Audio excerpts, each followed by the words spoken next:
If the camera starts shaking, my husky is underneath me. Hi, buddy. As I'm recording. Hi everyone, welcome back to my channel. Today we are going to be doing a video that I'm super excited for because this is a tag video that I created.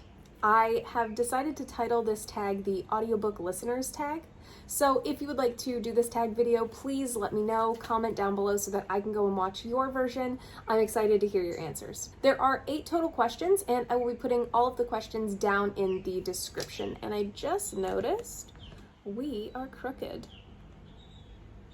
So now it shouldn't be crooked. You were tipped before. Okay, so let's get started. I have all 8 questions written on sticky notes, so I'm going to go through those questions, and if I look down, it's because I am trying to look at my sticky notes so that I remember all of the questions I wanted to ask. The first question is, what audiobook platforms do you use? I primarily use my library through Libby, and I also use Chirp. Chirp is an audiobook listening platform where you pay for just the books you want. There is no monthly fee, there aren't any credits, you get the books that you want and you can get them on a discount. Every day, Chirp sends me an email with the day's deals, and if there are books that I want to listen to in that email, I go ahead and get that deal.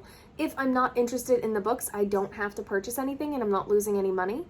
And I can also go to Chirp's website and search books that I am most interested in. Chirp is how I listen to Warbreaker, and I got the graphic audio of Warbreaker for less than $10 for all 3 parts. So I think Chirp is a really great way, if you can't find what you need at your library, that you can explore some audiobooks. I used to listen to Audible in the past. I did cancel my Audible membership because I felt like I was spending more money on things that aren't tangible, and I can check an audiobook out from my library for free. Question number 2 is there a specific genre that you prefer to listen to? For me, this would be nonfiction. I feel as though I get more out of informational text when it is read to me versus when I'm reading it myself. Question number 3 is, do you have a favorite narrator? I have 3 people that stand out to me. One of them has since passed, but they are Roy Dotrice, who narrated the Game of Thrones audiobooks, except for, I think, number 4. Somebody else did that one. I feel like somebody else did that one. I know that he narrated the Game of Thrones audiobooks. The second person who I really enjoy listening to is Iliana Kadushin. She narrated the Twilight audiobooks. Even though Twilight is very YA and very old, listening to Iliana Kadushin's voice is very soothing. She speaks with this almost ASMR sound quality. It's very soothing, and her inflection was great as she read. And the last person that I really enjoy listening to is Simon Vance. Simon Vance did, I believe, the Millennium series, which is the girl with the dragon tattoo, and his voice is really pleasant to listen to. I feel like he also read Naomi Novik's Temeraire series because I think that's how I was introduced to it, but I'm not 100% certain. I'll put the information down in the description. Question number 4 says, how do you feel about authors narrating their own work? Personally, I really enjoy when an author narrates their own work because I feel like they put the emphasis and inflection on specific words that match how they intended as they were writing. For example, I listened to Astrophysics for People in a Hurry by Neil deGrasse Tyson. It was also narrated by Neil deGrasse Tyson. As I was listening to it, you could hear his passion and enthusiasm come out as he was reading the text because he wrote it. He knew exactly what he wanted to say and where he wanted to put the emphasis. It was an extremely quick read as well, so hearing his voice almost felt like I was watching another episode of Cosmos, which I thought was really fun because he has this way of making astrophysics be accessible to people regardless of their background knowledge. Another person I really enjoyed listening to was Stephen Fry as he read Mythos, which was the book that he wrote. Again, it follows the same kind of reasoning as I did with Astrophysics for People in a Hurry, because since Stephen Fry wrote Mythos, he knew where he wanted to put the emphasis. He knew the intention that he was going into as he wrote every single story. So as he read the book, I was able to get that passion and the enthusiasm from Stephen Fry as he read Mythos.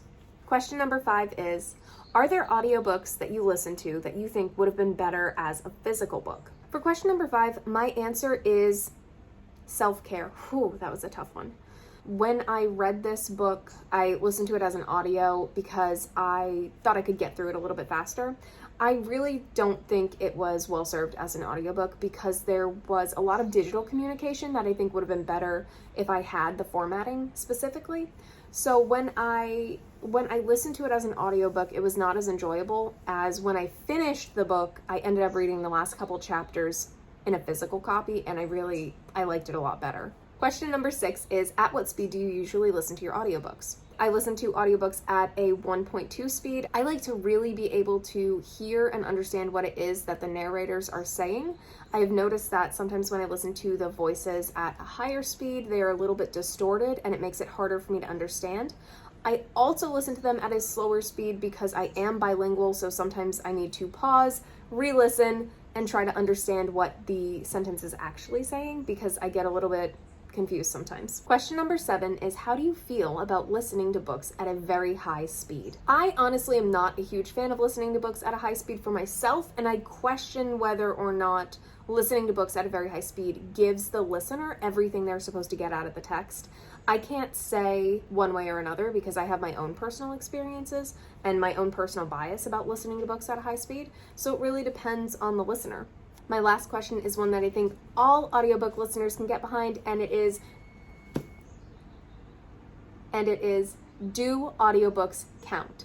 Answer, yes, 100% they count. Audiobooks are still reading. My oven is going off and it's driving me crazy. I'll go get it in a second. Thank you so much for joining me today for this video with my audiobook listeners tag. I'm so glad that you were here. My dog just knocked over the fan.